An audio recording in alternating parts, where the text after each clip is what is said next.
Dans l'examen des facultés et des penchants, des mobiles primordiaux de l'âme humaine, les phrénologistes ont oublié de faire une part à une tendance qui, bien qu'existant visiblement comme sentiment primitif, radical, irréductible, a été également omise par tous les moralistes qui les ont précédés. Dans la parfaite infatuation de notre raison, nous l'avons tous omise. Nous avons permis que son existence échappât à notre vue, uniquement par manque de croyance, de foi, que ce soit la foi dans la révélation ou la foi dans la Kabbale. L'idée ne nous en est jamais venue, simplement à cause de sa qualité surérogatoire. Nous n'avons pas senti le besoin de constater cette impulsion, cette tendance. Nous ne pouvions pas en concevoir la nécessité. Nous ne pouvions pas saisir la notion de ce primum mobile, et quand même elle se serait introduite de force en nous, nous n'aurions jamais pu comprendre quel rôle il jouait dans l'économie des choses humaines, temporelles ou éternelles. Il est impossible de nier que la phrénologie et une bonne partie des sciences métaphysiques ont été brassées a priori. L'homme de la métaphysique ou de la logique, bien plutôt que l'homme de l'intelligence et de l'observation, prétend concevoir les desseins de Dieu, lui dicter des plans. Ayant ainsi approfondi à sa pleine satisfaction les intentions de Jéhovah, d'après ces dites intentions, il a bâti ses innombrables et capricieux systèmes. En matière de phrénologie, par exemple, nous avons d'abord établi, assez naturellement d'ailleurs, qu'il était dans les desseins de la divinité que l'homme mangeât. Puis nous avons assigné à l'homme un organe d'alimentivité, et cet organe est le fouet avec lequel Dieu contraint l'homme à manger, bon gré, mal gré. En second lieu, ayant décidé que c'était la volonté de Dieu que l'homme continuât son espèce, nous avons découvert tout de suite un organe d'amativité. Et ainsi ceux de la combativité, de l'idéalité, de la causalité, de la constructivité, bref, tout organe représentant un penchant, un sentiment moral ou une faculté de la pure intelligence. Et, dans cet emménagement des principes de l'action humaine, des spurtsémistes, à tort ou à raison, en partie ou en totalité, n'ont fait que suivre, en principe, les traces de leurs devanciers, déduisant et établissant chaque chose d'après la destinée préconçue de l'homme et prenant pour base les intentions de son Créateur. Il eût été plus sage, il eût été plus sûr de baser notre classification, puisqu'il nous faut absolument classifier, sur les actes que l'homme accomplit habituellement et ceux qu'il accomplit occasionnellement, toujours occasionnellement, plutôt que sur l'hypothèse que c'est la divinité elle-même qui les lui fait accomplir. Si nous ne pouvons pas comprendre Dieu dans ses œuvres visibles, comment donc le comprendrions-nous dans ses inconcevables pensées, qui appellent ses œuvres à la vie? Si nous ne pouvons le concevoir dans ses créatures objectives, comment le concevrons-nous dans ses modes inconditionnels et dans ses phases de création? L'induction a posteriori aurait conduit la phrénologie à admettre comme principe primitif et inné de l'action humaine un je ne sais quoi paradoxal, que nous nommerons perversité, faute d'un terme plus caractéristique. Dans le sens que j'y attache, c'est, en réalité, un mobile sans motif, un motif non motivé. Sous son influence, nous agissons sans but intelligible, ou, si cela apparaît comme une contradiction dans les termes, nous pouvons modifier la proposition jusqu'à dire que, sous son influence, nous agissons par la raison que nous ne le devrions pas. En théorie, il ne peut pas y avoir de raison plus déraisonnable, mais, en fait, il n'y en a pas de plus forte. Pour certains esprits, dans de certaines conditions, elle devient absolument irrésistible. Ma vie n'est pas une chose plus certaine pour moi que cette proposition, la certitude du péché ou de l'erreur inclus dans un acte quelconque est souvent l'unique force invincible qui nous pousse, et seule nous pousse à son accomplissement. Et cette tendance accablante à faire le mal pour l'amour du mal n'admettra aucune analyse, aucune résolution en éléments ultérieurs. C'est un mouvement radical, primitif, élémentaire. On dira, je m'y attends, que, si nous persistons dans certains actes parce que nous sentons que nous ne devrions pas y persister, notre conduite n'est qu'une modification de celle qui dérive ordinairement de la combativité phrénologique. Mais un simple coup d'œil suffira pour découvrir la fausseté de cette idée. La combativité phrénologique a pour cause d'existence la nécessité de la défense personnelle. Elle est notre sauvegarde contre l'injustice. Son principe regarde notre bien-être, et ainsi, en même temps qu'elle se développe, nous sentons s'exalter en nous le désir du bien-être. Il suivrait de là que le désir du bien-être devrait être simultanément excité avec tout principe qui ne serait qu'une modification de la combativité, mais, dans le cas de ce je ne sais quoi que je définis perversité, non seulement le désir du bien-être n'est pas éveillé, mais encore apparaît un sentiment singulièrement contradictoire. Tout homme, en faisant appel à son propre cœur, trouvera, après tout, la meilleure réponse au sophisme dont il s'agit. Quiconque consultera loyalement et interrogera soigneusement son âme, n'osera pas nier l'absolue radicalité du penchant en question. Il n'est pas moins caractérisé qu'incompréhensible. Il n'existe pas d'homme, par exemple, qui à un certain moment n'ait été dévoré d'un ardent désir de torturer son auditeur par des circonlocutions. Celui qui parle sait bien qu'il déplaît, il a la meilleure intention de plaire, il est habituellement bref, précis et clair, le langage le plus laconique et le plus lumineux s'agite et se débat sur sa langue, ce n'est qu'avec peine qu'il se contraint lui-même à lui refuser le passage, il redoute et conjure la mauvaise humeur de celui auquel il s'adresse. Cependant, cette pensée le frappe, que par certaines incises et parenthèses il pourrait engendrer cette colère. Cette simple pensée suffit. Le mouvement devient une velléité, la velléité se grossit en désir, le désir se change en un besoin irrésistible, et le besoin se satisfait, au profond regret et à la mortification du parleur, et au mépris de toutes les conséquences. Nous avons devant nous une tâche qu'il nous faut accomplir rapidement. Nous savons que tarder, c'est notre ruine. La plus importante crise de notre vie réclame avec la voix impérative d'une trompette l'action et l'énergie immédiate. Nous brûlons, nous sommes consumés de l'impatience de nous mettre à l'ouvrage, l'avant-goût d'un glorieux résultat met toute notre âme en feu.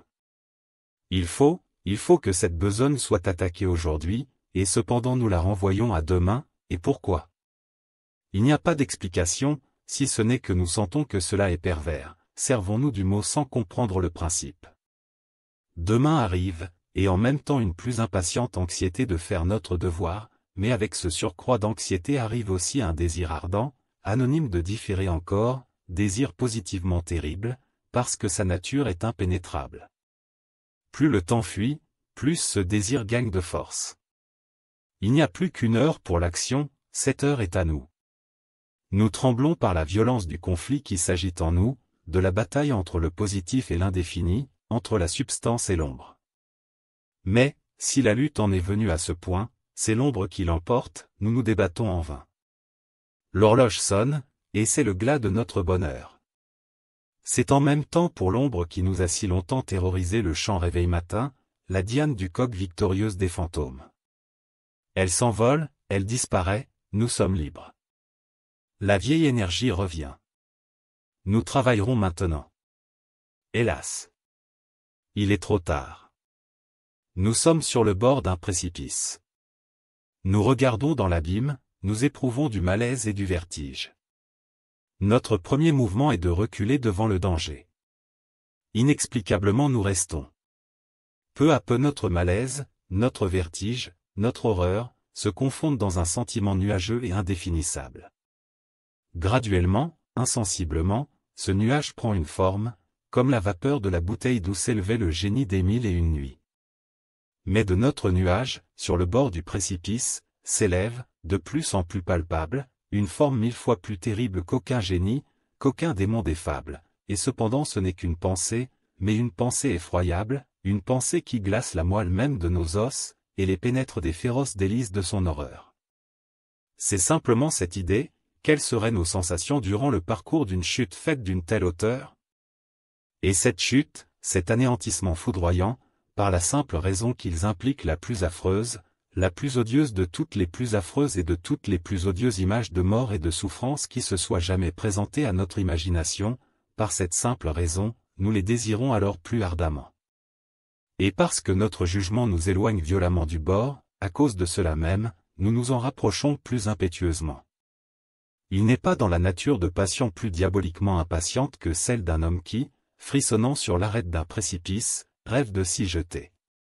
Se permettre, essayer de penser un instant seulement, c'est être inévitablement perdu, car la réflexion nous commande de nous en abstenir, et c'est à cause de cela même, dis-je, que nous ne le pouvons pas.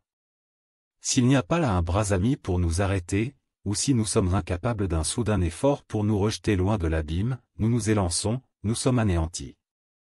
Examinons ces actions et d'autres analogues, nous trouverons qu'elles résultent uniquement de l'esprit de perversité.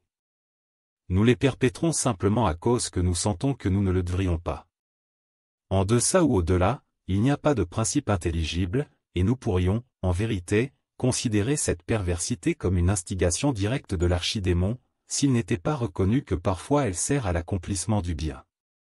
Si je vous en ai dit aussi long, c'était pour répondre en quelque sorte à votre question, pour vous expliquer pourquoi je suis ici, pour avoir à vous montrer un semblant de cause quelconque qui motive ces fers que je porte et cette cellule de condamné que j'habite. Si je n'avais pas été si prolixe, vous ne m'auriez pas du tout compris, ou, comme la foule, vous m'auriez cru fou. Maintenant vous percevrez facilement que je suis une des victimes innombrables du démon de la perversité. Il est impossible qu'une action ait jamais été manigancée avec une plus parfaite délibération. Pendant des semaines, pendant des mois, je méditais sur les moyens d'assassinat. Je rejetais 1000 plans, parce que l'accomplissement de chacun impliquait une chance de révélation. À la longue, lisant un jour quelques mémoires français, je trouvai l'histoire d'une maladie presque mortelle qui arriva à Madame Pilot, par le fait d'une chandelle accidentellement empoisonnée. L'idée frappa soudainement mon imagination. Je savais que ma victime avait l'habitude de lire dans son lit. Je savais aussi que sa chambre était petite et mal aérée. Mais je n'ai pas besoin de vous fatiguer de détails oiseux. Je ne vous raconterai pas les ruses faciles à l'aide desquelles je substituai, dans le bougeoir de sa chambre à coucher, une bougie de ma composition à celle que j'y trouvais. Le matin, on trouva l'homme mort dans son lit, et le verdict du coroner fut « mort par la visitation de Dieu 1 ». J'héritai de sa fortune, et tout alla pour le mieux pendant plusieurs années. L'idée d'une révélation n'entra pas une seule fois dans ma cervelle. Quant au reste de la fatale bougie, je les avais moi-même anéantis.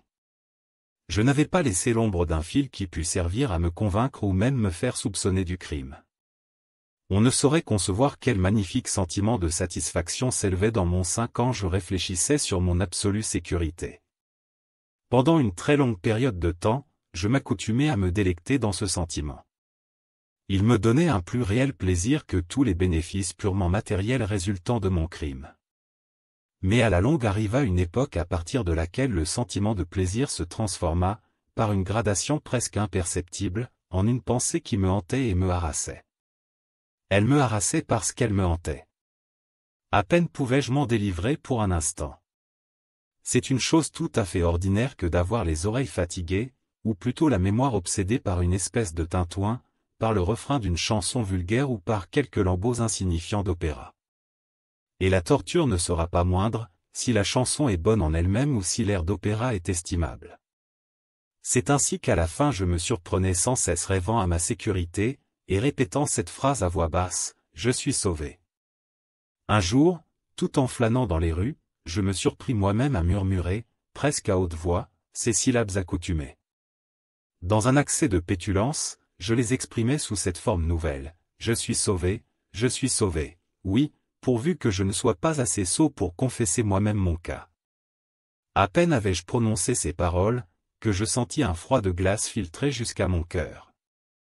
J'avais acquis quelque expérience de ces accès de perversité, dont je n'ai pas sans peine expliqué la singulière nature, et je me rappelais fort bien que dans aucun cas je n'avais su résister à ces victorieuses attaques. Et maintenant cette suggestion fortuite, venant de moi-même, que je pourrais bien être assez sot pour confesser le meurtre dont je m'étais rendu coupable, me confrontait comme l'ombre même de celui que j'avais assassiné, et m'appelait vers la mort. D'abord, je fis un effort pour secouer ce cauchemar de mon âme. Je marchai vigoureusement, plus vite, toujours plus vite, à la longue je courus. J'éprouvais un désir enivrant de crier de toute ma force. Chaque flot successif de ma pensée m'accablait d'une nouvelle terreur, car, hélas, je comprenais bien, trop bien, que penser, dans ma situation, c'était me perdre. J'accélérai encore ma course, je bondissais comme un fou à travers les rues encombrées de monde. À la longue, la populace prit l'alarme et courut après moi. Je sentis alors la consommation de ma destinée. Si j'avais pu m'arracher la langue, je l'eusse fait, mais une voix rude résonna dans mes oreilles, une main plus rude encore m'empoigna par l'épaule. Je me retournai, j'ouvris la bouche pour aspirer. Pendant un moment, j'éprouvai toutes les angoisses de la suffocation, je devins aveugle, sourd, ivre, et alors quelque démon invisible, pensai-je, me frappa dans le dos avec sa large main. Le secret si longtemps emprisonné s'élança de mon âme. On dit que je parlais, que je m'énonçais très distinctement, mais avec une énergie marquée et une ardente précipitation, comme si je craignais d'être interrompu avant d'avoir achevé les phrases brèves, mais grosses d'importance, qui me livraient au bourreau et à l'enfer. Ayant relaté tout ce qui était nécessaire pour la pleine conviction de la justice, je tombais terrassé, évanoui. Mais pourquoi en dirais-je plus? Aujourd'hui je porte ces chaînes, et suis ici. Demain, je serai libre. Mais où?